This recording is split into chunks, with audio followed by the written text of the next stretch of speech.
Hello students, welcome to my class. Students, आज भी हम लोग बायोट-शावर्ट लॉ का ही एप्लीकेशन देखेंगे। ठीक है, आज भी हम लोग बायोट-शावर्ट लॉ का ही एप्लीकेशन देखेंगे। तो सबसे पहले आप लोग हेडिंग लिख लीजिए, it is magnetic field. Yes, लिखिए magnetic field due to a circular current carrying loop. Magnetic field due to a circular current carrying loop at its center. Magnetic field due to a circular current carrying loop at its center. ठीक है students, तो शुरू करते हैं आज का class. तो students, ये एक सर्कुलर करंट कैरिंग लूप है। एकदम रिलैक्स रहना है, वेरी इजी। अगर आपका बायोट-शावर्ट लॉ क्लियर है तो it's very easy topic, very easy topic. Given your Biot Savart law need to be clear. ठीक है, आपका अगर बायोट-शावर्ट लॉ का कॉन्सेप्ट ठीक ठाक है तो आपके लिए ये बहुत इजी है। तो students, this is a circular current carrying loop. ठीक है, जिसका सेंटर है O और जिसका रेडियस है R। ठीक है, सर्कुलर करंट कैरिंग लूप का रेडियस क्या है? R। और जिसमें करंट कितना फ्लो हो रहा है? I। जिसमें करंट कितना फ्लो हो रहा है? I। ठीक है स्टूडेंट्स, कोई प्रॉब्लम? नो। तो मुझे इस करंट कैरिंग सर्कुलर लूप, इस करंट कैरिंग सर्कुलर लूप के लिए मुझे मैग्नेटिक फील्ड निकालना है। कहाँ पे? मैग्नेटिक फील्ड निकालना है बोलने से तो नहीं होगा, कहाँ पे निकालना है? Eight its centre.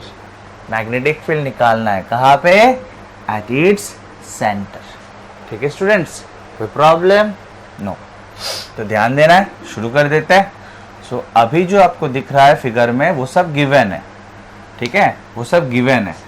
ठीक है, तो आपको एक लूप दिया हुआ है जिसमें करंट I फ्लो हो रहा है, जिसका सेंटर है O, इस सर्कल का सेंटर है O और जिसका रेडियस है R।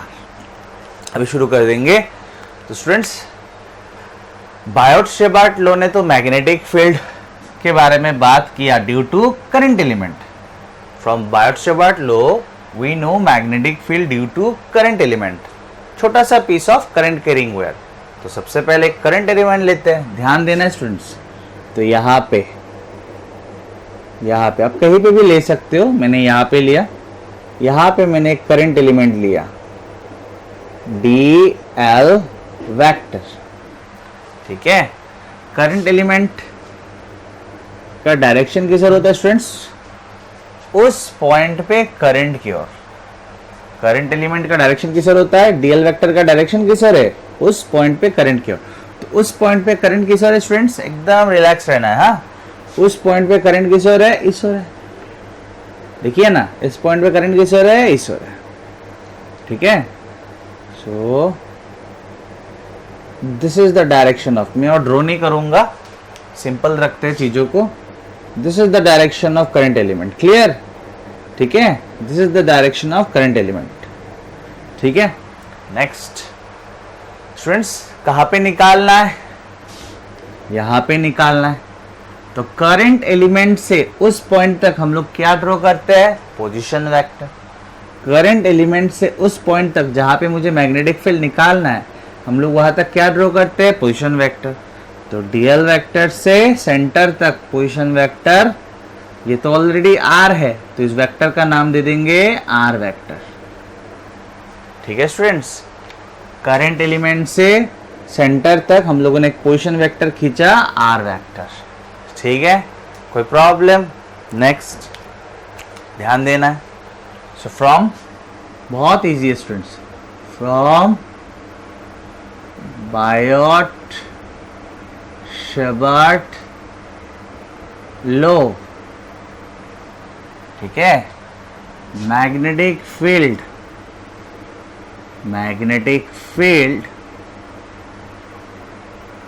Due to current element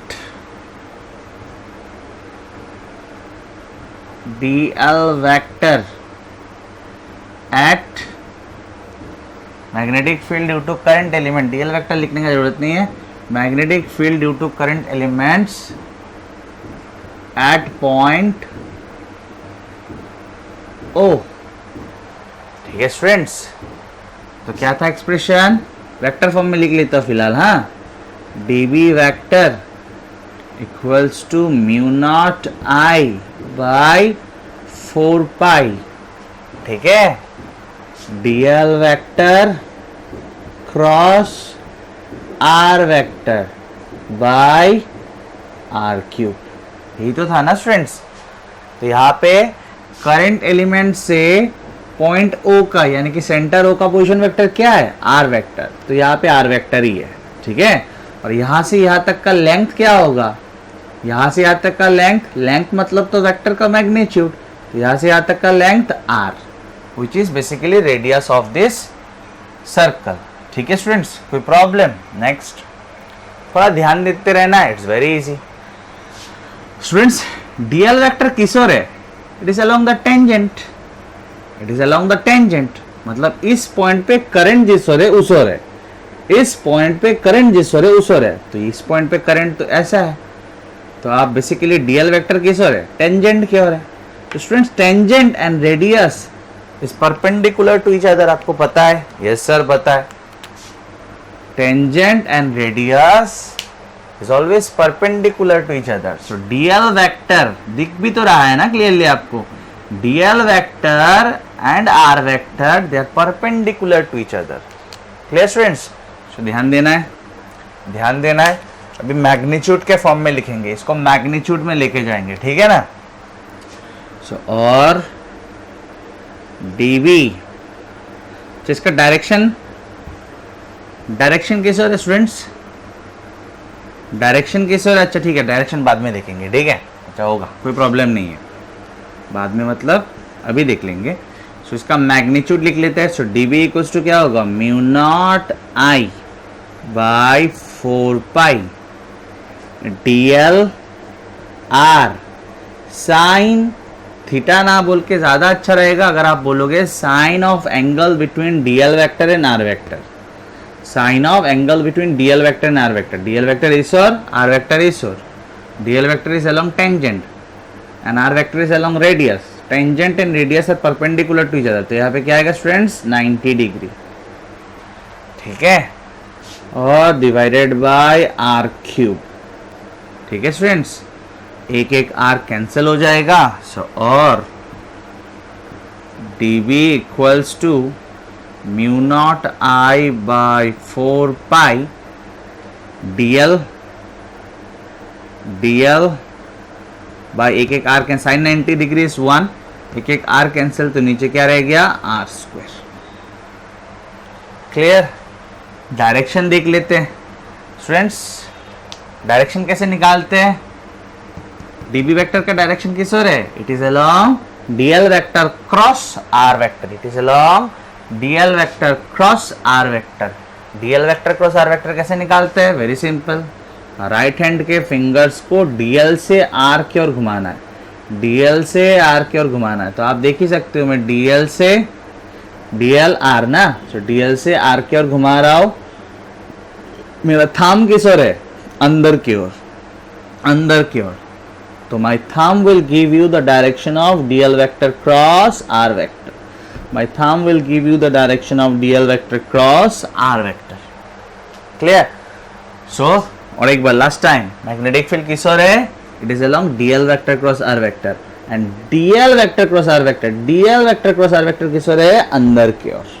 ठीक है, अंदर की ओर, आपको डीएल से आर की ओर फिंगर्स को घुमाना है, और फिंगर्स को घुमाते वक्त आपका एक्सटेंडेड थंब जिस ओर होगा, that is the direction of DL vector cross are vector और मैग्नेटिक फील्ड, तो किस ओर है, अंदर की ओर, सो नॉर्मली इनवर्ड। ठीक है, नॉर्मली इनवर्ड लिख सकते हो, या आप तो कॉपी में लिखोगे तो आप लिख सकते हो normally into the plane of paper, ऐसे भी लिख सकते हो। ठीक है, समझ में आया? या कुछ ना लिख के ऐसे भी दे सकते हो। ठीक है, यहाँ तक कोई problem students? No. So students, this is magnetic field, magnitude of magnetic field, उसके बाद उसका डायरेक्शन भी है. किसके लिए? इस छोटा सा पीस के लिए, इस छोटा सा एलिमेंट के लिए. हाँ या ना? हाँ. लेकिन यहाँ पे तो बहुत सारा ऐसा छोटा छोटा पीस है, बहुत सारा छोटा छोटा पीस मिलके ये सर्कल बना है. हाँ या ना स्टूडेंट्स? हाँ.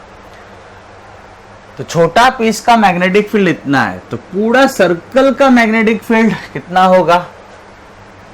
तो स्टूडेंट्स आप बोल सकते हो सर इंटीग्रेट कर दो, लेकिन स्टूडेंट्स आप मैग्नेटिक फील्ड को इंटीग्रेट कर रहे हो. इंटीग्रेट करना इज बेसिकली ऐड करना. मैग्नेटिक फील्ड को आप ऐड कर रहे हो, तो ऐड करने से पहले आपको देखना पड़ेगा क्या हर एक एलिमेंट का मैग्नेटिक फील्ड एक ही ओर है?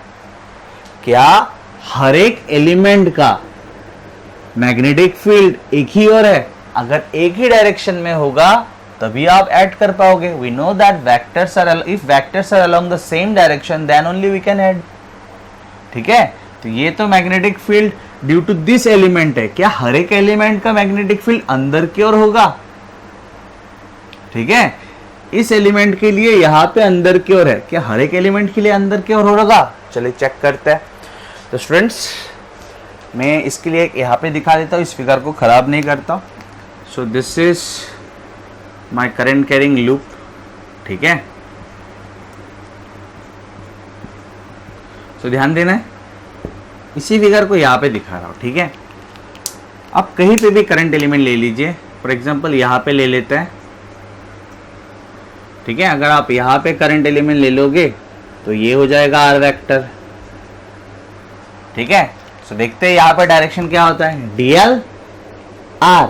सो डीएल क्रॉस आर, अंदर ही तो आ रहा है. DL DL are.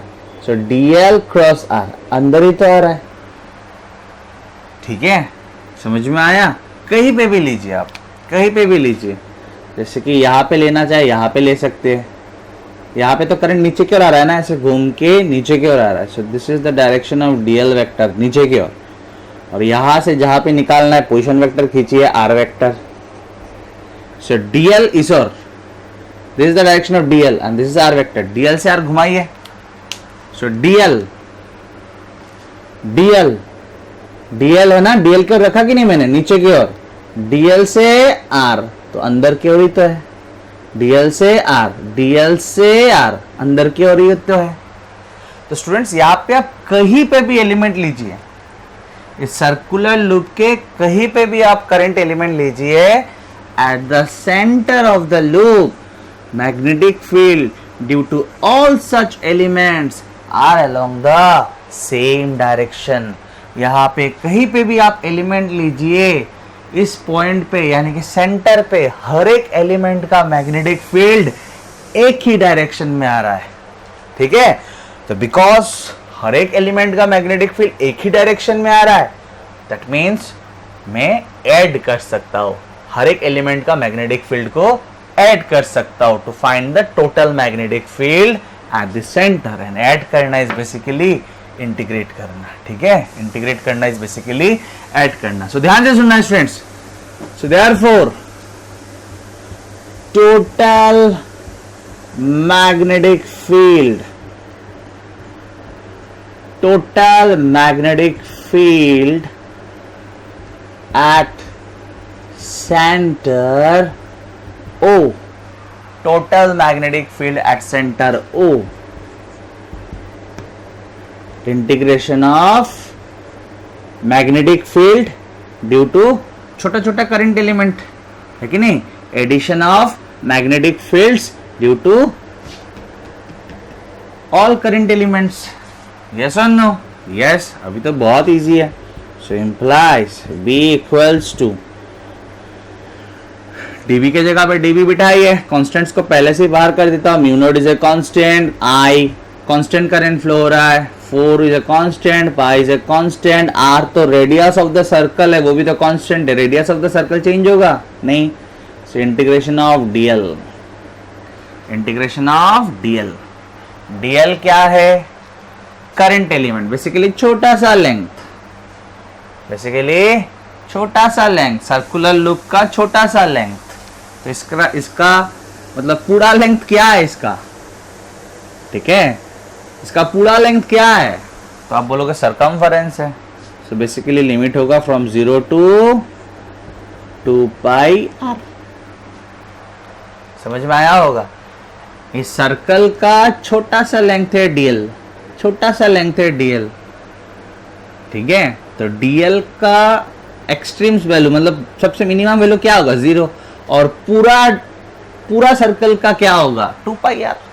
DL is length, तो पूरा सर्कल का लेंथ क्या है 2 पाई आर सरकमफरेंस, ठीक है। So implies V equals to mu naught I by 4 pi are square, ठीक है। Integration of DL is L, integration of DL is L, L के जगह पे बैठेगा upper limit 2 pi R minus L के जगह पे बैठेगा lower limit 0। So 2 pi R minus 0 it is 2 pi R only, तो माइनस 0 लिखने का जरूरत नहीं है, ठीक है ना। आप चाहो तो स्टेप बढ़ा सकते हो, तो यहाँ पे पाई पाई कैंसिल होगा, आर आर कैंसिल होगा। सो इम्प्लाइज मैग्नेटिक फील्ड क्या आया mu naught I by 2i, pi pi cancel 2 cancel, तो यहाँ पे 2 रह गया, पाई पाई कैंसिल, एक R cancel, mu naught I by 2i r, mu naught I by 2i r हो गया। This is magnetic field due to a current carrying circular loop, magnetic field due to a current carrying circular loop eight its centre, ठीक है। I क्या है, I है magnitude of current जो circuit में जो लूप में घूम रहा है। What is R, R is radius of the circle. सब कुछ क्लियर होना चाहिए, ठीक है स्टूडेंट्स। नेक्स्ट, तो यहाँ पे तो हम लोगों ने एक ही टर्न लिया है, यहाँ पे तो हम लोगों ने एक ही टर्न लिया है, यस और नो, लेकिन जरूरी नहीं है कि लूप में एक ही टर्न हो, ऐसा भी तो हो सकता है ना, ये 2 टर्न 3 टर्न 4 टर्न 5 टर्न ऐसे हो सकता है, यस और नो। तो स्टूडेंट्स एक टर्न का ध्यान से सुनना, इट्स वेरी इजी, एक टर्न का मैग्नेटिक फील्ड आया mu naught I by 2i R at its centre. तो दो टर्न का कितना होता, सिंपल, अगर इसमें एक टर्न ना होके और एक टर्न होता मतलब 2 टर्न होता, तो net magnetic field at the centre क्या होता 2 टाइम्स दिस, ठीक है ना, 2 टाइम्स दिस। सिमिलरली यहाँ पे अगर 3 नंबर ऑफ टर्न्स होता तो नेट मैग्नेटिक फील्ड यहाँ पे क्या होता 3 टाइम्स दिस। तो similarly for n turns in the loop, अगर इस लूप में, अगर इस सर्कुलर लूप में n नंबर ऑफ टर्न्स होगा तो magnetic field eight its centre, आप चाहो तो ऐसे लिख सकते हो, सेंटर इक्वल्स टू क्या होगा इसका n टाइम्स, इसका n टाइम्स, तो आप ऐसे लिख सकते हो mu naught ni by 2i r।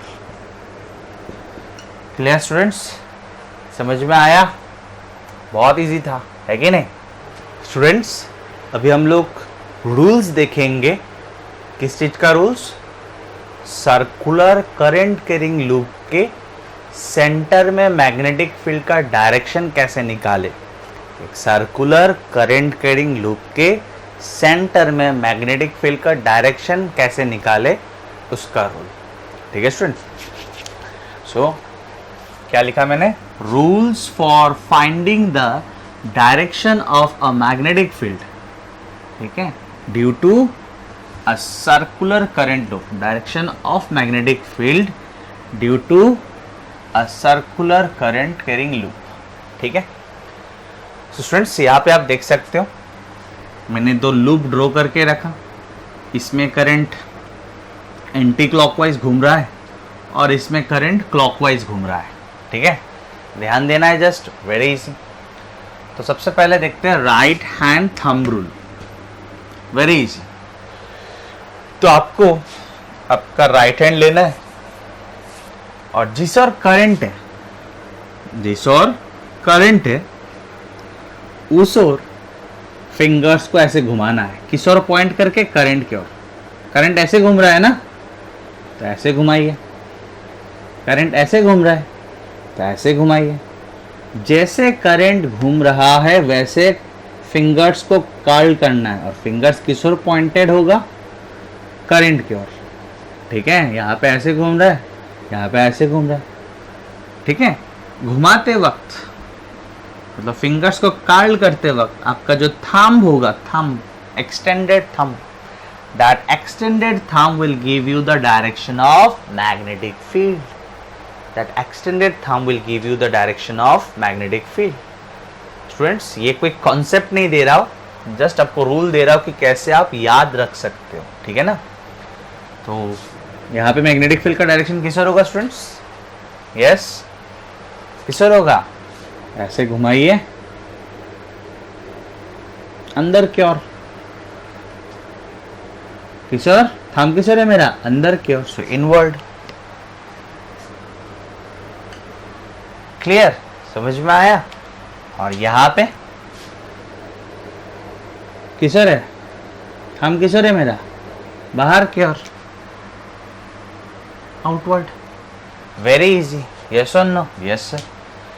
सो एक बार पढ़ लेते क्या लिखा हुआ है। Right hand thumb rule. If we curl the fingers of our right hand pointing in the direction of current, then the extended thumb gives the direction of the magnetic field. Then the extended thumb gives the direction of the magnetic field. Clear? समझ में आया?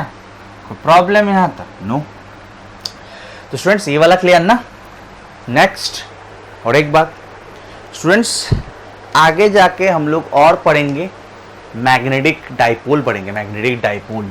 ठीक है, आगे जाके मतलब आज नहीं, कुछ दिनों के बाद मैग्नेटिक डाइपोल पढ़ेंगे। ठीक है, जहाँ पे एक नॉर्थ पोल होगा और एक साउथ पोल होगा। ठीक है students, magnet always exist in the form of magnetic dipole. Magnet always exist in the form of magnetic dipole. मैं कॉन्सेप्ट नहीं दे रहा हूँ, कुछ बातें बोल रहा हूँ जो हम लोग को आगे जाके मिलेगा। So this is a magnetic dipole. ठीक है, मैग्नेट के केस में आपको मोनोपोल नहीं मिलता, सिर्फ नॉर्थ पोल नहीं मिलेगा, सिर्फ साउथ पोल नहीं मिलेगा। मैग्नेट हमेशा in the form of dipole exist करता है, मतलब उसमें नॉर्थ भी होगा और साउथ भी होगा। ठीक है, चार्जेस जैसे कि पॉजिटिव चार्ज आपको अलग मिल जाएगा, नेगेटिव चार्ज आपको अलग मिल जाएगा, लेकिन यहाँ पे नॉर्थ और साउथ हमेशा एक साथ रहेगा। ठीक है, अगर नॉर्थ होगा तो साउथ होगा, अगर साउथ होगा तो नॉर्थ भी होगा। So magnetic, this is basically magnetic dipole. ठीक है, तो स्टूडेंट्स एक करंट कैरिंग लूप, एक करंट कैरिंग लूप, ये हम लोग को आगे जाके हम लोग पढ़ेंगे। एक current carrying circular loop also behaves like a magnetic dipole. A current carrying circular loop also behaves like a magnetic dipole. ये भी एक मैग्नेटिक डाइपोल के जैसा बिहेव करता है, मतलब इसका भी एक फेस नॉर्थ पोल रहता है और एक फेस साउथ पोल रहता है। ठीक है, अभी वही हम लोग को देखना है कि कौन सा फेज नॉर्थ पोल है और कौन सा फेज साउथ पोल है। सो वेरी इजी। ठीक है, सो ध्यान दीजिए, ध्यान दीजिए, ट्रिक के साथ समझेंगे हम लोग। ठीक है, सो यहाँ पे देखिए ये क्या है स्टूडेंट्स? एन है, एन है, एन मतलब नॉर्थ। ठीक है, और ड्रॉ कर देता और एक चीज, और ये क्या है स्टूडेंट्स? साउथ है sir. Very easy. Now my question is, an जो मैंने ड्रॉ किया वो देखने में एंटी क्लॉकवाइज लग रहा है या क्लॉकवाइज लग रहा है? सिंपल सिंपल क्वेश्चन पूछ रहा हूँ, आपको घर पे बैठ के रेस्पॉन्स करना है। ठीक है, थोड़ा एक्टिव रहना है स्टूडेंट्स। ये जो मैंने एन ड्रॉ किया वो कैसे ड्रॉ किया, देखने में कैसे लग रहा है? एंटी क्लॉकवाइज लग रहा है कि नहीं? ठीक है, और आप चाहोगे तब भी आप एन को क्लॉकवाइज में जैसा ड्रॉ नहीं कर पाओगे। ठीक है, आप चाहोगे तब भी एन को, नॉर्थ पोल के एन को आप क्लॉकवाइज जैसा ड्रॉ नहीं कर पाओगे। सिमिलरली साउथ देखने में कैसा लग रहा है? ये क्लॉकवाइज लग रहा है। ठीक है, तो यही है ट्रिक, एंटी क्लॉकवाइज क्लियर होगा आप लोग का, टेंशन नहीं लेना है, सुनते रहना है, क्लियर करके दूंगा मैं। एंटी क्लॉकवाइज, जिस फेज में करंट एंटी क्लॉकवाइज, जिस फेज में करंट एंटी क्लॉकवाइज घूम रहा है, that face behaves like a north pole, that face behaves like a north pole. ठीक है, याद रखने का जरूरत ही नहीं है। क्यों याद रखे? अगर याद ही रखना है तो ट्रिक क्यों सीखा? एंटी क्लॉकवाइज करंट, नॉर्थ को आप एंटी क्लॉकवाइज ही ड्रॉ कर सकते हो, ठीक है ना। क्लॉकवाइज करंट, सो स्टूडेंट्स जो फेज में क्लॉकवाइज करंट घूम रहा है, that face behaves like south pole. ठीक है, यहां polarity of that face is south pole. जिस फेज में करंट एंटी क्लॉकवाइज घूम रहा है, the polarity of that face is north pole, और जिसमें क्लॉकवाइज घूम रहा है, the polarity of that face is south pole. Very easy. क्यों याद रखूं मैं? क्लॉकवाइज, तो क्लॉकवाइज क्या ड्रॉ किया जा सकता है? साउथ, तो हो गया साउथ। एंटी क्लॉकवाइज क्या ड्रॉ किया जा सकता है? नॉर्थ, हो गया नॉर्थ। अभी क्लियर करेंगे आप, अभी कॉन्सेप्ट और मैं क्लियर करके दूंगा आप लोग को, तो आपको आंसर करना है। ठीक है स्टूडेंट्स, ये एक लूप है, वेरी इजी, रिलैक्स रहना है। ये एक लूप है, करंट कैरिंग सर्कुलर लूप। मेरे ओर से मैं तो देख रहा हूं एंटी क्लॉकवाइज, आप लोग क्या देख रहे हो? आप लोग क्या देख रहे हो? Sir clockwise. ऑब्वियसली करंट कैसे घूम रहा है? From my side it is anti clockwise. आपके साइड से क्या है? क्लॉकवाइज है। इसका मतलब मेरे ओर से क्या है? Anti clockwise. दैट मीन्स मैं जिस पोलैरिटी को देख रहा हूं दैट इज नॉर्थ पोल। मेरे ओर से क्या पोल दिख रहा है? North pole. और आपके ओर से क्या दिख रहा है? आपके ओर से तो क्लॉकवाइज है, तो आपके ओर से क्या पोल है? South pole. वेरी इजी, हो गया। ठीक है ना। लास्ट टाइम आपके ओर से करंट कैसे घूम रहा है? क्लॉकवाइज, और मेरे ओर से एंटी क्लॉकवाइज। तो मेरे ओर से क्या पोल है? मेरे ओर से क्या, मैं कौन सा पोल को देख रहा हूं, या मेरे मतलब मैं किस पोलैरिटी को देख रहा हूं? इट इज नॉर्थ पोल, क्योंकि एंटी क्लॉकवाइज नॉर्थ ड्रॉ किया जा सकता है। यही था ट्रिक याद रखने का। और आपके ओर से आप कैसे देख रहे हो? Clockwise, anti clockwise. आप देख रहे हो क्लॉकवाइज, तो आपकी ओर से कौन सा, मतलब आप किस पोल को देख रहे हो? आप किस पोल को देख रहे हो? आप कौन से पोलैरिटी को देख रहे हो? हाथ दर्द हो गया। आप कौन सा पोलैरिटी को देख रहे हो स्टूडेंट्स? सो दिस इज, आपकी ओर से क्या है? आपकी ओर से है, मेरी ओर से अगर एंटी क्लॉकवाइज तो आपकी ओर से क्लॉकवाइज। तो क्लॉकवाइज में कौन सा पोल होगा? हाँ, it is south pole. So very easy, ठीक है।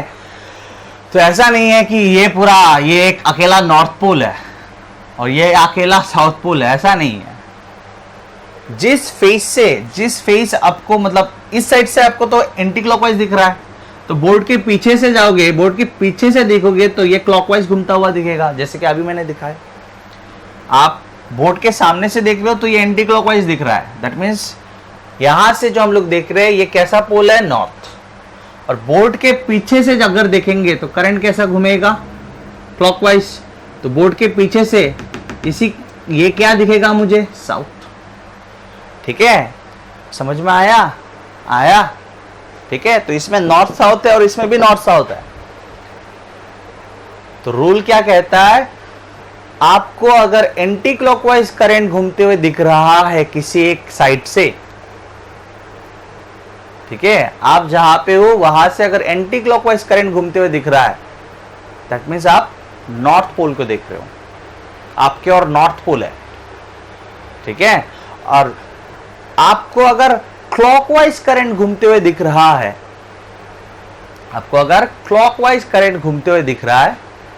इसका मतलब आपको साउथ पोल दिख रहा है। क्लियर, ठीक है, वेरी इजी। तो देखते क्या लिखा है यहां पे मैंने। This rule gives the polarity of any face of the circular current loop. This rule gives the polarity of any face of the circular current loop. ठीक है, ठीक है, बहुत इजी था स्टूडेंट्स।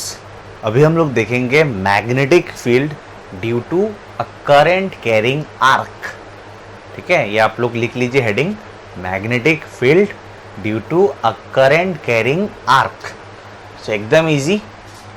ठीक है, लास्ट वाला जैसे देखा हम लोगों ने करंट कैरिंग सर्कुलर लूप के लिए सेंटर में जैसे देखा, ठीक वैसा ही है।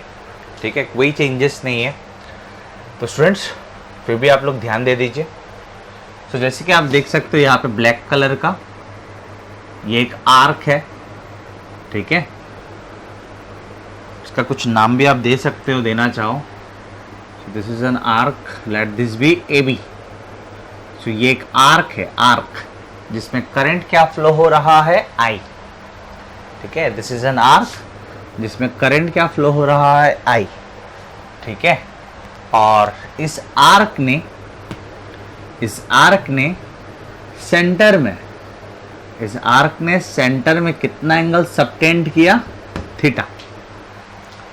ठीक है, इस आर्क ने सेंटर ऑफ द सर्कल में कितना एंगल सबटेंड किया, theta. And obviously theta is in radian, theta is in radian, degree में नहीं है, theta is in radian. Next, तो मुझे इस करंट कैरिंग आर्क के लिए, करंट कैरिंग आर्क AB के लिए मुझे सेंटर पे मैग्नेटिक फील्ड निकालना है। ठीक है स्टूडेंट्स, तो वेरी सिंपल। सबसे पहले हम लोग क्या लेंगे, एक करंट एलिमेंट लेंगे। तो यहाँ पे एक करंट एलिमेंट ले लेता हूँ। ठीक है, DL वेक्टर। ठीक है स्टूडेंट्स, सो करंट एलिमेंट का डायरेक्शन किस ओर होता है, उस पॉइंट पे करंट की ओर, मतलब इस ओर है करंट एलिमेंट का डायरेक्शन। करंट तो ऐसे जाके ऐसे आ रहा है, तो उस पॉइंट पे करंट किस ओर है, इस ओर। ठीक है ना, दिख रहा है कि नहीं? This is the direction of current carrying element. Clear? Next current carrying element से उस पॉइंट तक पोजीशन वेक्टर खींचना होता है जहां पे मुझे मैग्नेटिक फील्ड निकालना है। तो मैग्नेटिक फील्ड तो मुझे यहाँ पे निकालना है। तो वो फिगर थोड़ा खराब हो गया, और एक ट्राई देता हूँ, उसको बाद में दे दूंगा। चलो हो गया। सो ये जो एंगल है ये तो मेरा थीटा है, ध्यान से देखना स्टूडेंट्स। और करंट एलिमेंट से यहाँ तक मैंने खींचा एक पोजीशन वेक्टर, ये वाला। ठीक है, ठीक है। इसका रेडियस कितना है, आर्क का रेडियस कितना है, आर। आर्क का रेडियस कितना है, आर। तो इसका नाम दे देता हूं आर वेक्टर। ठीक है, तो ध्यान से सुनना स्टूडेंट्स। मुझे इस आर्क के लिए, इस करंट कैरिंग आर्क के लिए मुझे यहाँ पे मैग्नेटिक फील्ड निकालना है। और इस करंट कैरिंग आर्क में करंट क्या जा रहा है, आई। और इस करंट कैरिंग आर्क का रेडियस क्या है, आर। तो उसके लिए मैंने एक छोटा सा एलिमेंट लिया DL वेक्टर, और वहां से मैंने जहां भी मुझे मैग्नेटिक फील्ड निकालना है वहां तक एक पोजीशन वेक्टर खींचा, आर वेक्टर। ठीक है, अभी ध्यान देते रहना, it's very easy. So from Biot Savart law, from Biot Savart law, ठीक 100% सेम टू सेम ही है। लास्ट में थोड़ा चेंजेस है, सिर्फ थोड़ी देर पहले जो किया था सेम टू सेम ही है। From Biot Savart law, magnetic field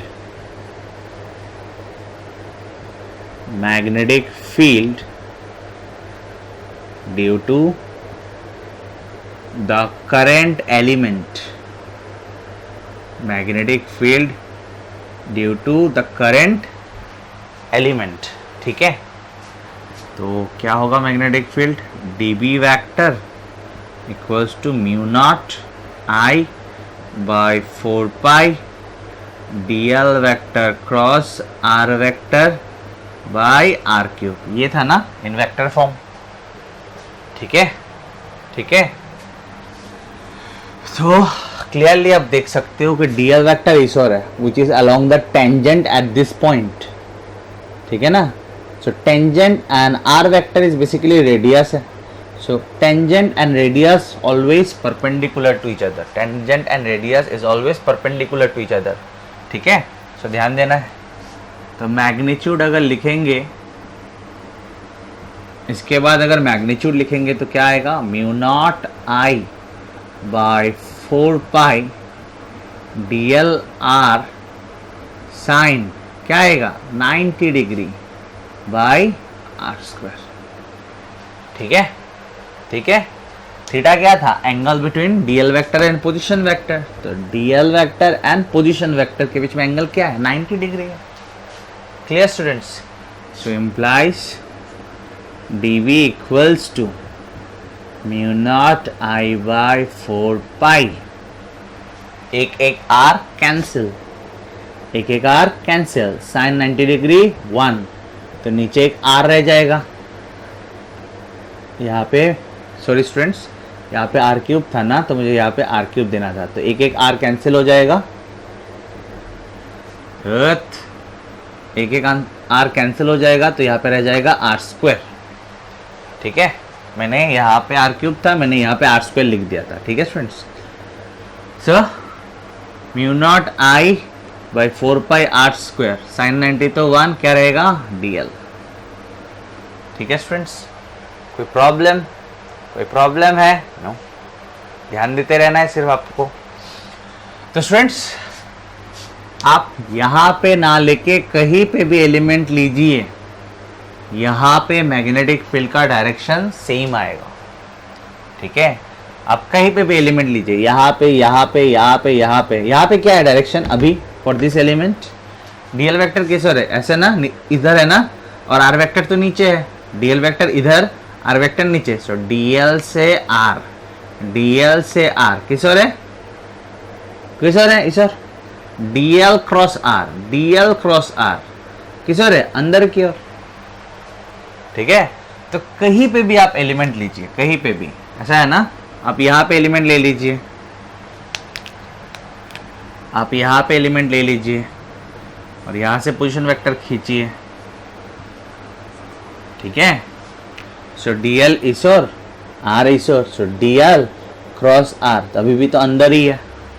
तो स्टूडेंट्स आप कहीं पे भी एलिमेंट लीजिए, इस आर्क के कहीं पे भी एलिमेंट लीजिए, इस पॉइंट पे मैग्नेटिक फील्ड अंदर की ओर है। तो वही जो मैंने बोला था फिर से बोलूंगा। So due to all elements in this current carrying arc, due to all elements in this current carrying arc, magnetic field at the center is along the same direction, is along the same direction. In this case it is normally inward, ठीक है। आप तो copy में लिखोगे तो आप लिख सकते हो into the plane of paper, ठीक है। समझ में आया, कोई प्रॉब्लम? तो क्योंकि हर एक एलिमेंट का मैग्नेटिक फील्ड का डायरेक्शन सेम है, तो हम लोग टोटल मैग्नेटिक फील्ड ऐड करके, या आप बोल सकते हो इंटीग्रेट करके निकाल सकते हैं, ठीक है। सो ध्यान देना है। So total magnetic field, total magnetic field at the centre, total magnetic field at the centre O, ठीक है। क्या होगा, very simple, integration of dB, मतलब अब हर एक एलिमेंट्स का मैग्नेटिक फील्ड को ऐड कर रहे हो, इंटीग्रेट कर रहे हो, मतलब क्या, ऐड कर रहे हो। ध्यान देते रहना है, it's very easy. So implies B equals to, implies B equals to integration of dB ना, तो डीबी जब बिठाऊंगा mu naught I by 4 pi are square को बाहर कर देता हूँ। Mu naught is a constant, current constant, 4 constant, pi constant, r तो रेडियस है, रेडियस भी तो कांस्टेंट है। सो इंटीग्रेशन के अंदर कौन रहेगा, डीएल। डीएल क्या है, डीएल है बेसिकली एक छोटा सा लेंथ, ठीक है। तो डीएल का लिमिट लास्ट केस में क्या था, in case of circular loop क्या था, 0 to 2 पाई आर, ठीक है, क्योंकि टोटल लेंथ था सरकमफरेंस 2 पाई आर, पूरा सर्कल था। लेकिन यहाँ पे 0 to क्या होगा, ये वाला लेंथ, लेकिन ये लेंथ है कितना, ये तो सर्कल नहीं है कि आप 2 पाई आर लिख दोगे, ये लेंथ कितना है तो निकालते हैं। तो आपको पता होगा कि angle equals to arc by radius, yes और नो, पता है कि नहीं ये वाला formula, angle equals to arc by radius, लेकिन angle should be in radian, ठीक है, angle should be in radian, मतलब वही π/4, π/3, π/6 ऐसा फॉर्म, ठीक है ना, पता होगा ये सब चीज। So implies arc equals to क्या होगा, आर थीटा, मतलब ये वाला लेंथ कितना है स्टूडेंट्स, ये लेंथ कितना है, दिस लेंथ इज, इसी को मैंने आर्क बोला, so it is equals to R theta. ये टोटल लेंथ कितना है, आर थीटा। तो सर्कल के टाइम में आपने लिमिट लिखा था 0 to टोटल लेंथ, तो टोटल लेंथ क्या था 2 पाई आर, तो अभी टोटल लेंथ कितना है आर थीटा, तो लिमिट लिखो 0 to आर थीटा, ठीक है, कोई प्रॉब्लम, क्या प्रॉब्लम होगा यहाँ पे। So implies B equals to mu naught I by 4 pi are square, integration of dl होगा L, इंटीग्रेशन ऑफ dx होता है x, तो इंटीग्रेशन ऑफ dl होगा L, L के जगह पे upper limit R theta minus L के जगह पे lower limit 0, implies B equals to mu naught I, यहाँ पे तो R theta minus 0 R theta है, तो एक एक आर कैंसिल हो जाएगा, it is mu naught I theta by 4 pi R, mu naught I theta by 4 pi R, ठीक है, this is magnetic field due to a current carrying arc, ठीक है, कोई प्रॉब्लम, कोई प्रॉब्लम स्टूडेंट्स, नो।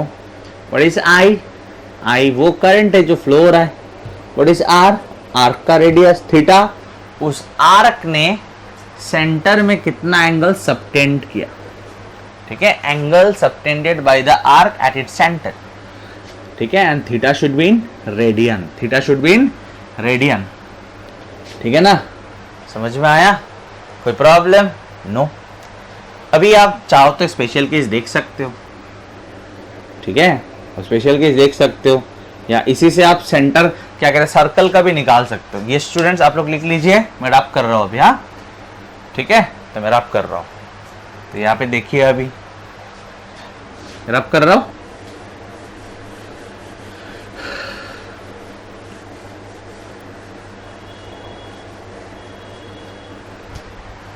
तो चलिए स्पेशल केस ही लिख लेता हूँ इसको, ठीक है, तो special cases,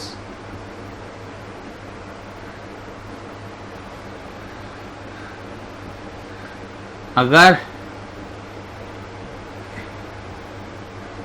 if the arc is, या इफ द आर्क इज लिखने का जरूरत नहीं है, फॉर ए सेमी सर्कल, ठीक है, मतलब ऐसा, ध्यान देना है स्टूडेंट्स,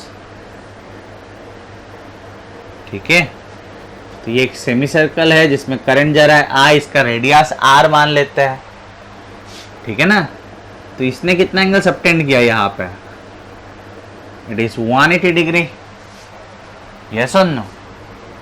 अगर इसने थीटा सबटेंड किया तो इसने कितना सबटेंड किया, this angle, and this angle is 180 degree, yes और नो, तो 180 डिग्री तो डिग्री में है ना, तो रेडियन में क्या होगा, रेडियन में क्या होगा पाई, 180 डिग्री मतलब तो पाई है, तो फॉर्मूला निकल के आ जाएगा आपका सेमी सर्कल का, this mu naught I, theta के जगह पे क्या लिखेंगे आप, पाई बाय 4 पाई आर, तो पाई पाई कैंसिल आया, mu naught I by 4 R, clear, clear. Next number 2, already हम लोग निकाल चुके हैं, for a circular loop, for a circular current carrying loop. तो ध्यान देना है, ध्यान देना है। अगर सर्कुलर करंट कैरिंग लूप हुआ, अगर सर्कुलर करंट कैरिंग लूप हुआ तो एंगल कितना होगा? एंगल कितना होगा समझ में आना चाहिए, अभी आपको आंसर करना चाहिए। एंगल कितना होगा? ऑब्वियसली 2 पाई 360 डिग्री ना, ठीक है। सो कितना? थीटा इक्वल्स टू 2 पाई, ठीक है। रेडियन 360 डिग्री मतलब 2 पाई रेडियन, तो थीटा की जगह पे 2 पाई बिठाना है। सो बी सर्कल लिख देता हूं। सो म्यू नॉट आई, थीटा की जगह पे आप 2 पाई लिख दो, डिवाइडेड बाय 4 पाई आर। तो pi pi cancel, 2 2s are 4, तो कितना आया? सर्कल के लिए कितना है students? Mu naught I by 2, mu naught I by 2 R. तो पहले भी तो यही आया था। क्लियर? Clear students? तो इस आर्क वाला से काफ़ी प्रॉब्लम्स आता है, ठीक है। तो आप ये वाला फॉर्मूला आपको याद रखना है। आपका नेक्स्ट क्वेश्चन दिमाग में आ सकता है कि सर अबाउट डायरेक्शन, इसके लिए क्या रूल देंगे क्या सर फिर से? तो स्टूडेंट्स, जो हम लोगों ने सर्कल के लिए रूल देखा था, राइट हैंड थंब रूल दिखाया था ना, सर्कल के लिए जो रूल दिखाया था वही रूल यहाँ पे लगाना है। सर्कल के लिए, सर्कुलर लूप के लिए जो रूल दिखा था वही रूल यहाँ पे लगाना है, ठीक है। वैसे तो हम लोगों ने देखा कि यहाँ पे अंदर की ओर है, तो वो रूल से भी देख लेते हैं अंदर की ओर आता है कि नहीं। क्या है? राइट हैंड क्या फिंगर्स को ऐसे कर्ल करना है कि वो करंट की ओर पॉइंट हो, ठीक है। और वायर जैसे कर्ल है वैसे कर्ल कर दीजिए। तो करंट ऐसा है, आपका फिंगर्स भी ऐसा होना चाहिए, ठीक है। अभी आपका थंब किस ओर है? अंदर। So this is the direction of magnetic field. Current किस ओर है? अंदर। करंट किस ओर, क्या बोल रहा हूं? थंब किस ओर है? अंदर। So this is the direction of magnetic field, ठीक है ना। आपके फिंगर्स को आर्क के जैसा कर्ल करना है, और पॉइंट किस ओर होगा? पॉइंटेड किस ओर होगा? करंट की ओर, ठीक है। तो जब आप कर्ल कर रहे हो तब आपका थंब जिस ओर होगा that will be the direction of magnetic field at the centre. समझ में आया? आया? तो जो हम लोगों ने सर्कुलर लूप के लिए जो रूल नंबर 1 देखा था वही रूल यहाँ पे देखना, ठीक है। क्लियर हुआ सब कुछ?